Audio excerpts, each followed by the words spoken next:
The first trial, the first time I tried to smoke, it didn't work. I'm not smoking, I just didn't know how to do it. It didn't work. The second time, that was pure cannabis. And the second time I tried, it was with tobacco. It was really horrible. I learned how to inhale fully into my lungs, but it was really horrible. And the third time, it was again pure cannabis, without tobacco, without the additional part, and that was it. What happened was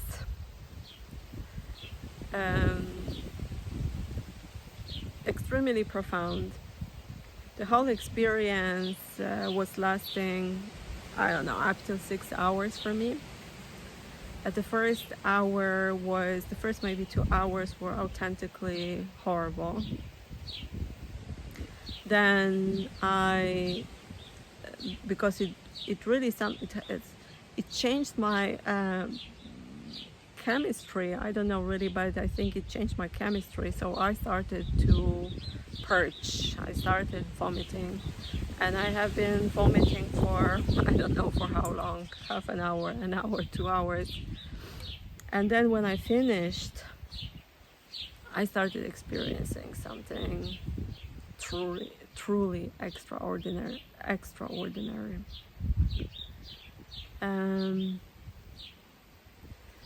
Before I left for Amsterdam, I had one intention, and that was I want to experience time and dimensions, and that's precisely what I experienced.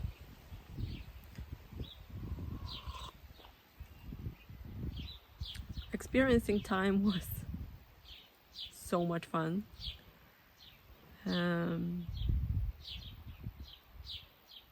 I remember I was laying on the floor after vomiting for I don't know how long. I was laying on the floor, and I like a minute was like million years, and million years was like a minute. It's just the time didn't exist.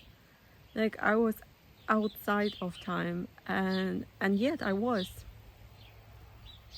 not gone, and I was Magdalena. I was my personality, yet I was not in time, in one particular time. But however, if I wanted to experience some time, I could. It was just the intention that with my mind I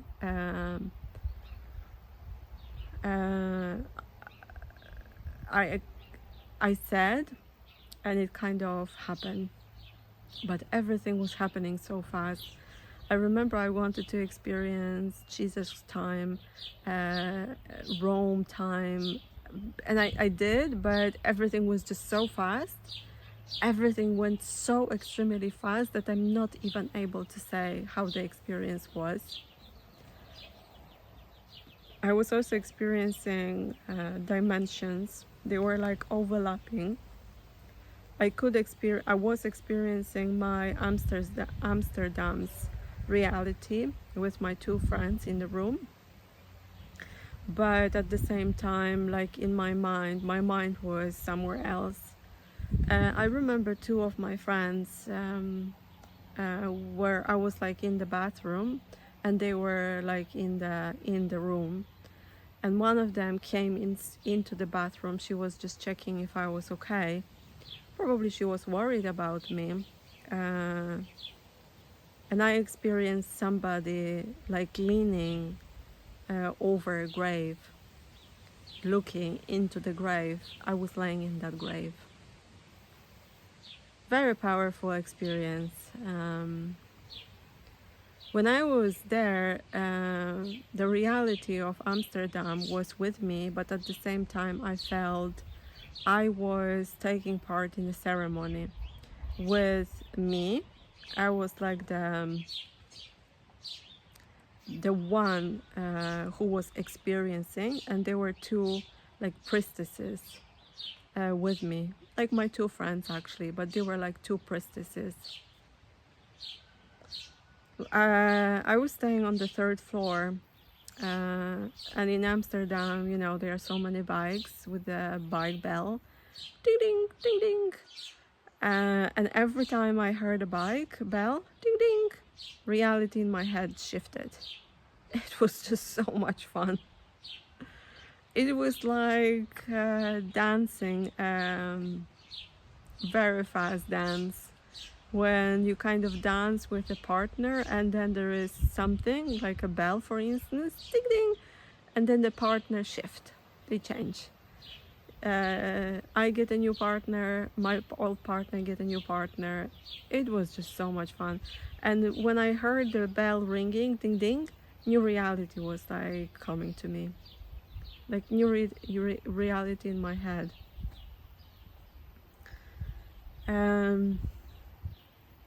That experience in Amsterdam opened something in me.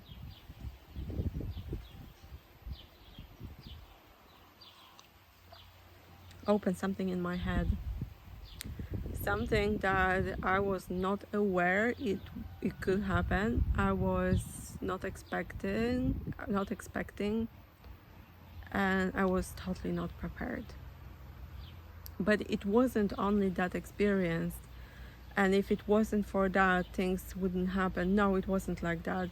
It was just one of many experiences that were kind of like overlapping for me to go through what I'm gonna describe in my other videos.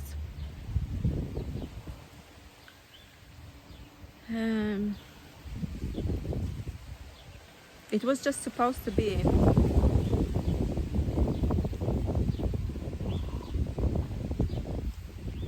In August 2020, the guy I mentioned from Argentina, Matias Di Stefano, started a project, I Am project, that was online.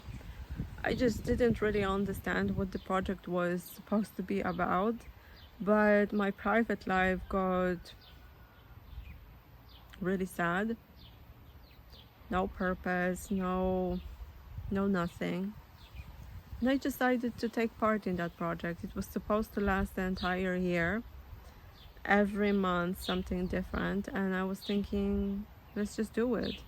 At least it will give me some purpose for a year, something to do, to occupy my mind with.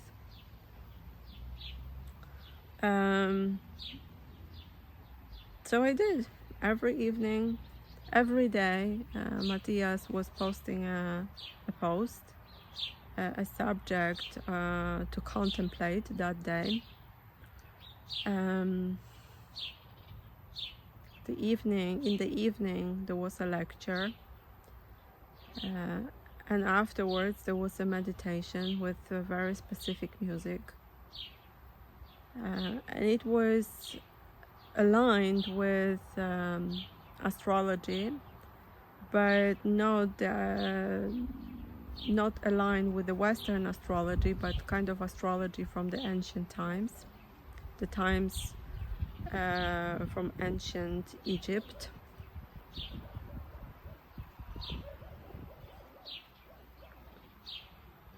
It started with Leo in August, there was Virgo, and so on.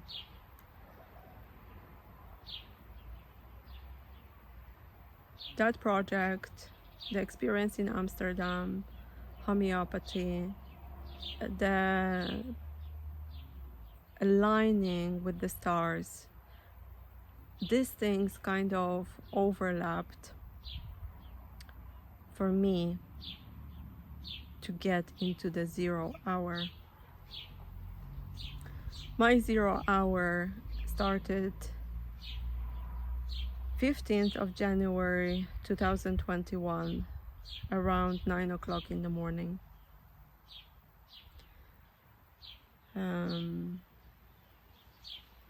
The project, the I Am project, that was guided by Matias Di Stefano, was fantastic. I didn't notice it from the beginning, but as I surrendered. I said, I don't understand that project, but let's just continue. I surrendered and I allowed somebody else to guide me. And the project was giving me goosebumps. It was opening up something, like the cannabis experience opened up something in me. The project was also opening up something in me, in my mind. Homeopathy as well. These three things and a little bit more produce the story that is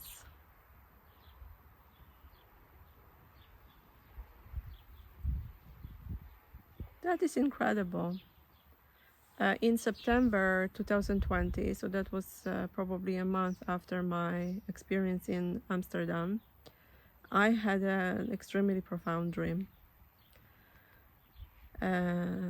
That was this lucid dreams kind. I don't know really the English word for those dreams, because I was not aware of the surroundings, but the dream was extremely clear.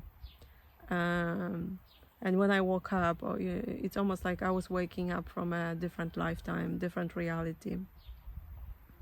So anyway, the dream was placed here, actually, around my house in Poland. There was not the night, but not the day. It was kind of like a twilight moment. I was walking into the forest. I was very scared. I thought, like, why am I going there? This is something bad is gonna happen there. But there was something inside of me that was telling me, you have to go. This is like it's like resolving some kind of trauma. And I did, and I got into the forest, and the deeper I was going into the forest, the more scared I was. And at one point I felt like I'm gonna die here. It was a nightmare. I was standing like behind a pine tree that wasn't really old, so it wasn't really thick, and I really hoped it's gonna like hide me. Then I closed my eyes. I felt that somebody was standing behind. I closed my eyes and I felt like this is it, this is my end. But nothing was happening, so I kind of like opened my eye. And then I noticed there were a few beings, like humans, dark sweaters, dark hair. They look like Spanish Italian, not very tall, a little bit taller than me. I'm very short, actually. Very blue eyes, extremely blue eyes. And they were like bringing somebody from the upper part of the tree. I didn't even know there was somebody else there. And I remember as they were bringing that person, that was a woman, she looked very Scandinavian, like Nordic. And I felt like, no, don't look there, because you might recognize somebody in that woman, somebody you shouldn't really recognize. But I did. I was like, trying to not to look, but I did. And I looked at that woman, I saw her face, and I didn't recognize anybody. But there was this like an idea in my mind, but you're gonna meet her again in your life.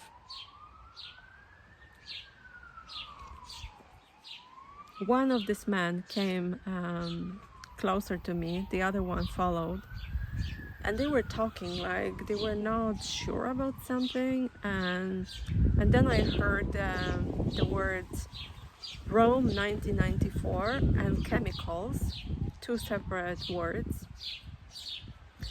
And one of the guy, he came very close to me. He was standing in front of me, and he was trying like to touch I thought it was this eye, and I didn't really want that connection, so I was trying to avoid his finger, his touch. But eventually he did touch, and I always, for a year after that dream, I thought he was touching my physical eye. As it turned out, he touched my third eye, and he activated it or awakened it. because the real activation came half a year later. So he touched that eye, and I asked him finally, "Who are you?" And he said to me, "I am a hybrid." And I woke up.